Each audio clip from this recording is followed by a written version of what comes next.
नाज़रीन welcome back. हम खलीद साहब से बात कर रहे थे शिपिंग इंडस्ट्री के बारे में, और वो ये बता रहे थे कि shipping industry is like a special child, और इसको समझना इतना आसान नहीं है।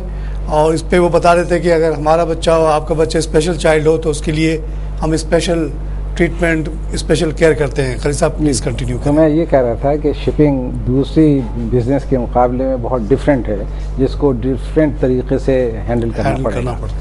तो आप जब शिपिंग को रिवाइव करने की सोचते हैं तो एक लेवल पे बहुत सारे ऑर्डिनेंस बन जाते हैं या रूल हो जाते हैं, अमेंडमेंट्स कर लेते हैं, लेकिन उसको हैंडलिंग करने के बारे में कोई ख्याल ही नहीं, मैंने नहीं महसूस किया है कि किसी ने ये सोचा हो कि भाई ये शिपिंग जो है ये बिल्कुल डिफरेंट है than the other businesses of any country और इन दी वर्ल्ड। तो शिपिंग में देखिए उसकी वजह ये है कि एक तो शिप जो आपकी मान लीजिए एक फैक्ट्री है जहाँ लगी हुई है, it is located there, everybody know कि ये उसका डिस्टेंस है, ये इन्वायरमेंट है, ठीक है। अब जहाज़ फर्ज कर लीजिए कि एक पोर्ट में, पोर्ट्स दुनिया की इतनी हैं, कहीं भी हो सकती हैं, इमरजेंसीज आ सकती हैं, वेदर ख़राब होने से डैमेजेस हो सकते हैं शिप को, तो रिपेयर की ज़रूरत पड़ सकती है। तो अगर उसके अंदर आप इन सारी चीज़ों का ख्याल ना रखें, मसलन कि अगर कोई परमिशन चाहिए है तो उसके अंदर मास्टर को या उनको भी परमिशन, मैं ये नहीं कह रहा हूँ कि नहीं सोचा होगा, लेकिन या मान लीजिए कि शिप ओनिंग के लिए कोई रजिस्ट्रेशन के लिए अप्लाई करता है, तो हमारे जो शिप्स फर्ज कर लीजिए कि मैं एक प्राइवेट जहाज़ ख़रीदना चाहता हूँ, मैंने उसको यूके में किसी पोर्ट में देखा है और मेरी बातचीत, मुझे जहाज़ बहुत पसंद आ गया। अब मैं अगर अप्रोच करूँ गवर्नमेंट को परमिशन के लिए, foreign exchange, whatever it is, तो अगर वो उसमें टाइम लग जाएगा तो वो जहाज़ तो निकल जाएगा। हाँ, वो डील खत्म हो जाएगी। वो डील खत्म भी हो सकती है और मेरे ऊपर डैमेजेस भी आ सकते हैं, क्योंकि आपने कोई कमिटमेंट कर लिया। जाहिर है कोई बैठा तो नहीं रहता। बिल्कुल। इसी तरीके से मान लीजिए कि फास्ट डिसीजन, बहुत फास्ट डिसीजन की ज़रूरत है। मान लीजिए कि आपके लोग जो पाकिस्तानी शिप ओनर्स जिनके जहाज़ रजिस्टर्ड बाहर हैं, वो भी तौबा करते हैं कि आप जहाज़ को पाकिस्तान में मत लेके जाना, इसलिए कि जब जहाज़ पाकिस्तानी पोर्ट्स में आता है तो जो उसका हुलिया बनाया जाता है तो बहुत मुश्किल। अब आप ये कहेंगे भाई फिर फॉरेन शिप्स तो बहुत आ रहे हैं। भाई इस पर एक मैं अपना ज़ाती बात बताऊं कि हांगकांग शंघाई बैंक में मुख्तलिफ जगह पे मैंने काम किया, और कई दफ़ा हम लोग शिपिंग कंपनीज से भी डील करते थे as a part of the total business. और एक दो दफ़ा हम लोगों ने एक शिपिंग, यही जैसा आप बाइंग की बात करें ना, उन्होंने एक नॉर्मल बैंकिंग में रिक्वेस्ट डाल दी कि जी हमें शिप खरीदना है, और हमने उस पर प्रपोजल बनाना भी शुरू किया, तो हमें बड़ी डांट पड़ी हेड ऑफिस से। वही बारी आपकी वाली बात कि बड़े अपने आप को बड़ा बैंकर समझते हो, but you don't know ABCD of shipping, so don't bother, send this gentleman to so and so special group within, वो लंदन में हमारा होता था। अच्छा। उनको बोलो कि जो भी आप उस पर कुछ कमेंट भी नहीं करो। अच्छा। उनका जो बिजनेस हुआ है they will look at that, but this specific deal about buying a ship will be dealt by the specialised unit. क्योंकि वही बात वो कहते थे कि एक कॉमन बैंकर समझ ही नहीं सकता कि है क्या। सही बात। क्योंकि वो आपने जैसे कहा ना, उसकी कोई लोकेशन है फिक्स्ड, वो तो एक चीज़ है जो फ्लोट करती फिर रही है। जी जी। कभी वो ग्रीस में खड़ी हुई है, कभी लंदन में एक झंडा लगा हुआ है, झंडा भी बदल जाता है उसमें। तो आप बिल्कुल सही कहते हैं कि मैंने उसके बाद बड़ी पढ़ने की भी कोशिश की, मैंने समझ में नहीं आया कुछ भी। अब आप ये भी देखिए ना कि एक शिप है वो समंदर में है। मैं तो कहता हूँ कि हर आदमी को मेरी ख्वाहिश है कि जब रफ वेदर मिले, ख़ासतौर से जो पॉलिसी बनाते हैं और कंट्रोल करना चाहते हैं, मुझे पता हो कि रफ वेदर है और तूफान चल रहा है, तो मैं 1 घंटे के लिए अपने साथ लेके जाऊँ फिर पता चले कि क्या है। मतलब ये है कि उसमें भी है कि डैमेजेस हो सकते हैं, वहाँ से आपको एक रिपोर्ट आती है कि ये हो गया, मुझे ये करना है, तो अगर आप उसमें देर लगाएंगे, ठीक है आप सेटअप रखें। मैं चेकिंग के खिलाफ नहीं, चेकिंग तो डेफिनेटली होना चाहिए, कंट्रोल होना चाहिए, लेकिन विद दैट थिंकिंग जो मैंने शुरू में कहा कि shipping is a special. Captain थे आप, कहीं कश्ती लेके गए हुए हैं, वहाँ पे आपको डैमेज हो गया, कोई स्पेशल एक्सपेंडिचर आ गया, आपके पास कैश नहीं है, आपको कोई रिपेयर कराना है। अब आपका जो कंपनी का मालिक जो यहाँ बैठा हुआ, वो नॉर्मल एक फैक्ट्री के हिसाब से कहेगा यार ये पता नहीं चोरी कर रहा है, क्या कर रहा है। मैं तो आप इस दौरान तो आपका तो मैं आपको अपना एक किस्सा सुनाता हूँ जी। देखिए, आपने तो कहा कि मैं तो स्पेशल कह रहा हूँ, एक जहाज़ था हमारी कंपनी का, दैट वाज 1969, उसने फुल लोड किया पोर्ट सूडान के लिए ईस्ट पाकिस्तान से, और हम लोगों को एडन में बंकर लेके जाना था पोर्ट सूडान। जहाज़ पुराना था और ओनर्स की पूरी मतलब ये कि कोई प्रॉब्लम नहीं थी ओनर्स की पैसे भेजने में या उसमें। लेकिन अब जो मैंने स्पेशल की ना, आप बात इसी मिसाल से समझ में आएगी। जहाज़ जब वहाँ पहुँच गया तो वहाँ स्ट्राइक थी, इसी वजह से स्ट्राइक थी एडन में। एडन में। अच्छा, अब क्या और अब जहाज़ क्या जाए, कैसे अंदर जाएगा, क्या होगा। मेरा ख्याल है मैंने हार्बर मास्टर को पर्सनली फ़ोन किया और रिक्वेस्ट करी कि भाई स्ट्राइक है, आप कोई स्पेशल अरेंजमेंट करें, हमारे पास तो पानी नहीं है। कुछ मैंने प्ले भी किया, तो उसने कहा कि भाई आपके ये पेमेंट की जो है वो तो एजेंट भी अवेलेबल नहीं है और फलाना वो काम नहीं करेगा। तो एक हमारी कंपनी का रेगुलर शिप चैंडलर होता था एडन में, क्योंकि मैं पहले भी अपने जूनियर शिप में भी जा चुका था तो उसका मुझे नाम भी याद था और इस दफ़े भी उसी की सर्विसेज लेनी थी। मैंने कहा कि आप ऐसा करें कि tell him to contact me. उसने फ़ोन किया और उसको मैंने कहा कि तुम जहाज़ को अंदर गारंटी दे दो और जो कुछ भी, एंड आई गारंटी यू, जहाज़ अंदर आ जाए। उसको गारंटी दे रहे। इसलिए, और मैं डरता कि भाई मेरे ओनर्स कहेंगे आप क्यों लेके गए, but because I know my owners, I know shipping, what is the shipping. If ship stayed outside even 1 hour, then colossal losses are there. अच्छा, सो जहाज़ अंदर चला गया। अब अंदर जाने के बाद भी बहुत सारे मसाइल थे। मसाइल यही थे कि फिर स्टोर के पैसे चाहिए, ये चाहिए। वहाँ से फिर मैंने किया, ओनर्स को फ़ोन पे कॉल किया, मैंने कहा शिप चैंडलर से मैंने बात की है, वो जो है वही शिप चैंडलर है जो आप करते हैं, और इसके साथ जो है जो सप्लाई करता है उसको चैंडलर कहते हैं, शिप चैंडलर कहते हैं, जो सप्लायर है। तो मैं ये कह रहा था कि आप, अगर मुझे ये खौफ होता कि मेरे ओनर्स जो हैं इसको नहीं करेंगे तो मैं टेलीग्राम ही देता रहता। आप अगर किसी गवर्नमेंट ऑफिसर, आप नेशनलाइज शिपिंग के होते तो वो पूरा वो प्रोसेस जो होता है, चेक बैलेंस, ये वो सेक्शन ऑफिसर से गुजरते गुजरते आपकी रिक्वेस्ट जाती। जी जी, बिल्कुल सही है। मैं देखिए, चेक बैलेंसेस या चेक्स के बिल्कुल खिलाफ नहीं हूँ। मैं इसको समझता हूँ कि जब अल्लाह मियां ने इंसान को पैदा किया है तो 2 बिठा दिए लेफ्ट राइट पे, what they are doing, they are checking और making a balance sheet. So I think we must welcome जहाँ तक चेक्स का ताल्लुक है। लेकिन आप ये समझें कि आप जो कर रहे हैं वो नॉर्म्स नहीं है, उसकी स्पेशलिटीज़ हैं। तो फिर एडन में स्ट्राइक नहीं थी, उसके बावजूद मैंने ओनर से बात की, और वो जो शिप चैंडलर था उसके पास जो कुछ भी था, मुझे कोई ऐसा याद पड़ता है, likely I receive phone call from Indian embassy but not from Pakistani embassy. Even I approach Pakistani embassies, उन्होंने कहा कि साहब ये मसाइल हैं, वो प्रॉब्लम है। तो शिपिंग के मकसद से you have to go beyond something, कि अगर कोई जहाज़ आपके पास आता है तो आपको उसको करना है। मैं कहता हूँ शिपिंग कम्प्लीटली डिफरेंट है, आप उसको ला ही नहीं सकते अगर आप, जो मैंने मिसाल दी है, अगर आप नहीं समझेंगे। बिल्कुल, तो घंटों और मिनटों का मसला है। बिल्कुल, आपके पास पानी खत्म हो गया, आप कश्ती लेके खड़े में बाहर, तेल खत्म हो गया, अब जहाज चलेगा नहीं तो पोर्ट सूडान कैसे जाता। हाँ, अल्लाह का एहसान है, हमारा स्टे जो है वो नॉर्मल वे में शायद 12 या 24 घंटे का होगा। I managed everything in 24 hours, otherwise ship would have been. फिर बाज़ जगह, जैसे आप अगर ईस्ट पाकिस्तान में तो आप रहे हैं शायद, जी जी, तो ईस्ट पाकिस्तान में दरिया हैं, जैसे कलकत्ते में दरिया है, बहुत सारी है, इवन कराची में। वहाँ होता ही है कि जहाज़ मैक्सिमम लोड करके जाता है, और फिर वो ऐसा कैलकुलेट करते हैं कि जहाँ पानी कम है उसको हाई वाटर में क्रॉस कर ले। अच्छा, हाँ, तो वो 1000-1500 कार्गो जो भी है हिसाब के, ज़्यादा लोड करेगा। अब अगर फर्ज कर लीजिए हो गया तो रुक गया, फिर तो वो तो महीना भर फंस जाएगा चिटागोंग में।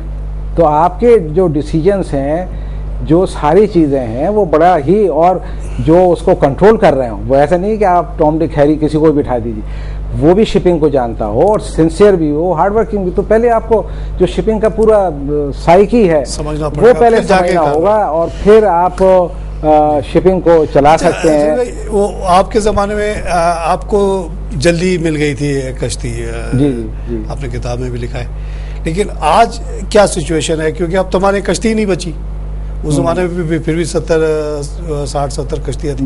अब आपने अपनी किताब में लिखा है कि 2005 में शायद 26 रह गई थी, वो और घट गई हैं शायद। जी जी जी। अभी कितनी है, और जो लड़के पास करके निकल रहे हैं उनके जॉब प्रोस्पेक्ट्स क्या हैं? देखिए, जो लड़के पास करके निकल रहे हैं मैरीन एकेडमी से, प्रोस्पेक्ट्स उनके बहुत अच्छे हैं। अच्छा।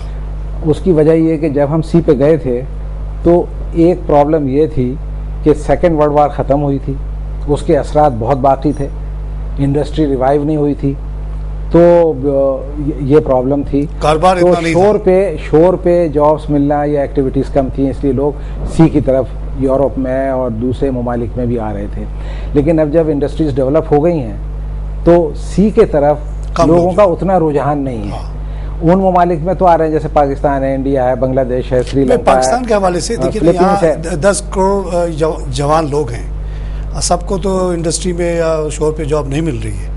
और आमतौर से हमारे माशाल्लाह जवान जो हैं काफ़ी हिम्मत वाले भी हैं और एडवेंचरस भी हैं, तो उनके लिए तो ये बहुत ज़बरदस्त कैरियर हो सकता है। I think I love sea. And 10 crore तो बहुत बड़ी तादाद है ना। अब ये हॉलैंड 14 मिलियन की आबादी टोटल पूरे दुनिया पे उन्होंने हुकूमत कर ली, इंडोनेशिया पे कब्जा कर लिया। आज भी आप देखते हैं कि Dutch are very prominent in shipping industry.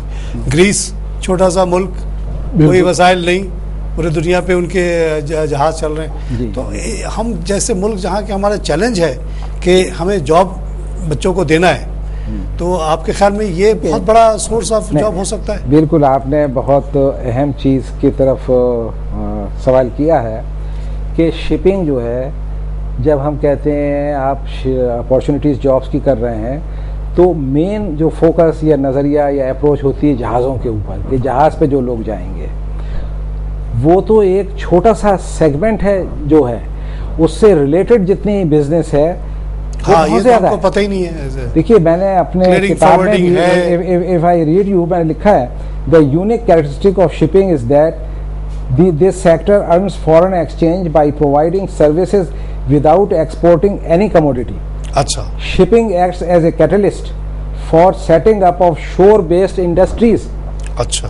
बहुत सारी इंडस्ट्रीज हैं। मसलन क्या है, जहाज आएगा, आपसे पानी लेगा, खाना पीना लेगा, सर्वे कराएगा, डिस्चार्ज कराएगा, रिपेयर कराएगा, बहुत सारी चीजें।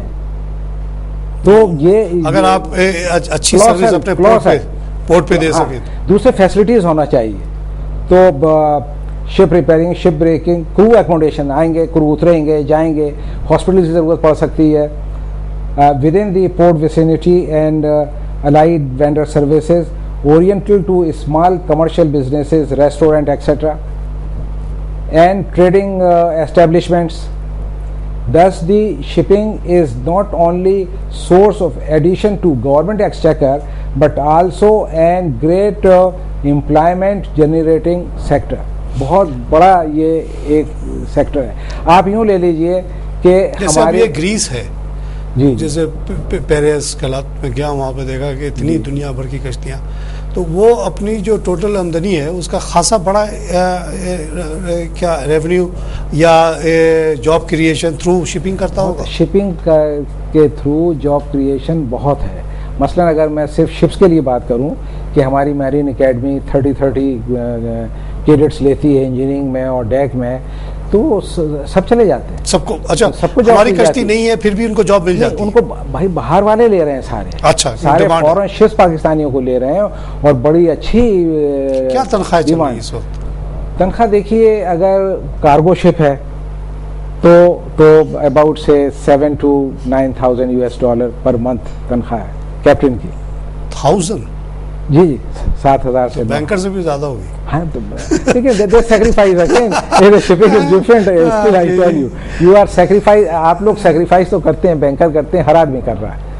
लेकिन हालांकि मैं अब सी पे नहीं हूँ, मैं कम सेल किया हूँ, सिर्फ 10 साल सेल किया मैंने, लेकिन मैं अब भी सलाम करता हूँ इसलिए कि उनकी जो सैक्रिफाइस है, अगर तारिक साहब अगर 2 घंटे का रफ वेदर आप देख लें तो सही माने में अल्लाह मियाँ को याद कर लेंगे और आप शायद जन्नती हो जाएं।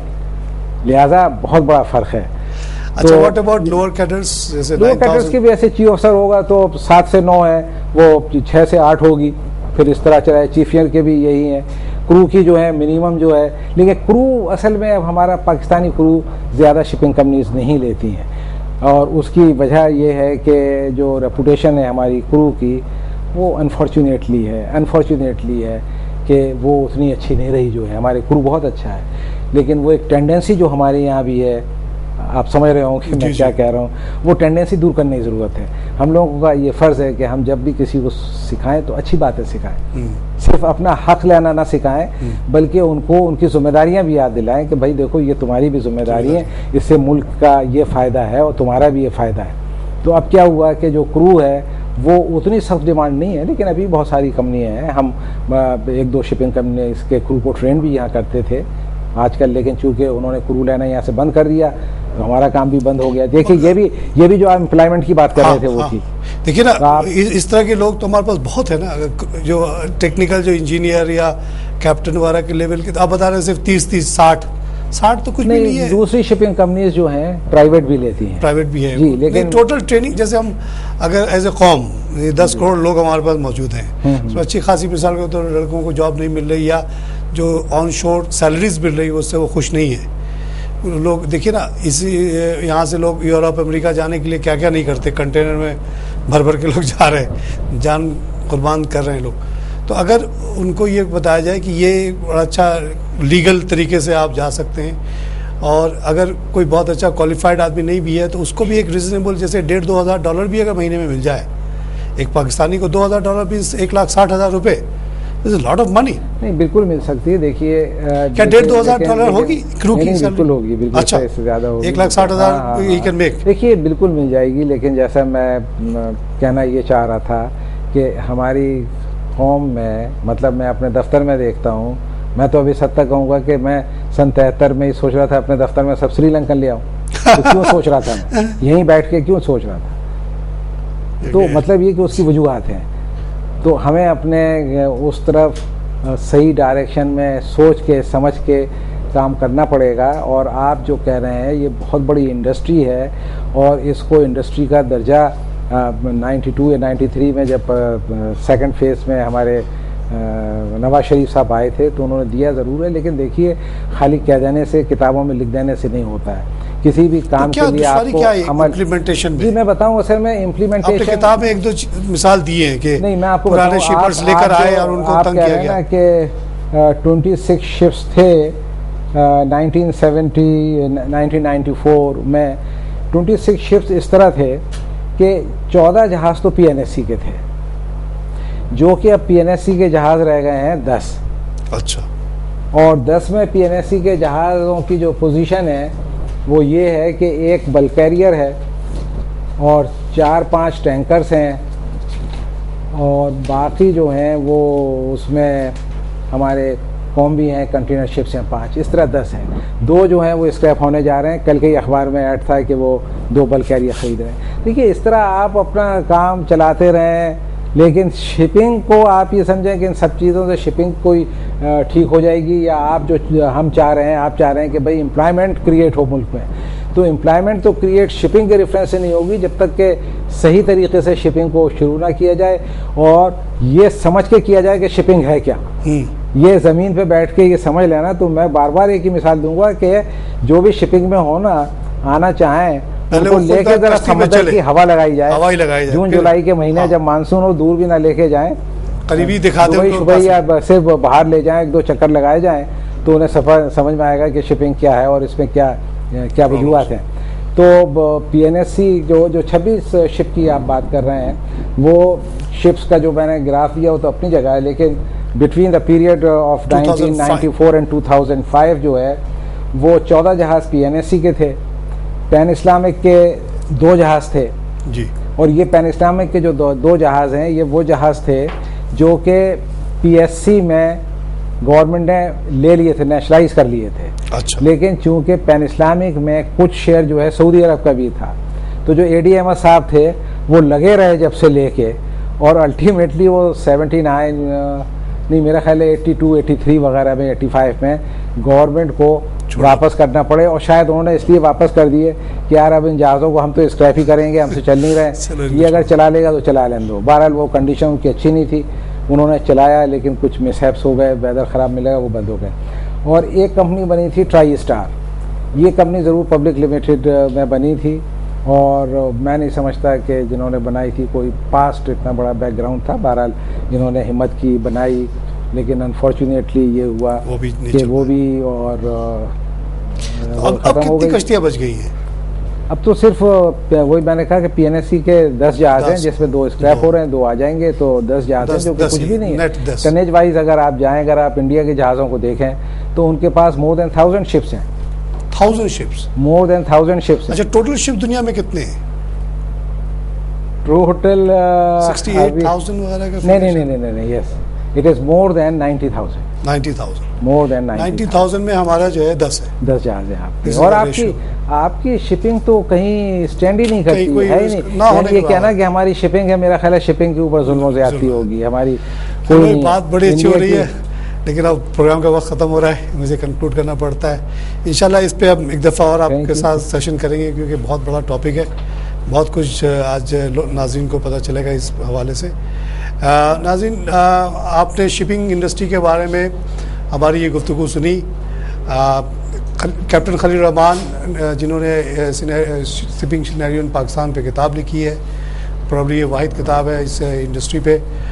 जो सबसे बड़ा कंसर्न कैप्टन साहब अपने पब्लिक स्पीचेस में करते रहे, वो एक तरह से कौमी सिक्योरिटी के हवाले से है कि वो कहते हैं कि शिपिंग इंडस्ट्री हमारे यहाँ ना होने के बराबर है। 10 कश्तियाँ 90,000 कश्तियों में से ना होने के बराबर ही है, जाहिर है। सबसे बड़ा कंसर्न ये है कि 98% हमारी जो एक्सपोर्ट इंपोर्ट है वो फॉरेन कश्तियों पे हो रही है। जिस दिन भी ये जंग होगी, ये कश्तियाँ सब आना बंद कर देंगी और हम लोग बिल्कुल कट ऑफ होकर रह जाएंगे।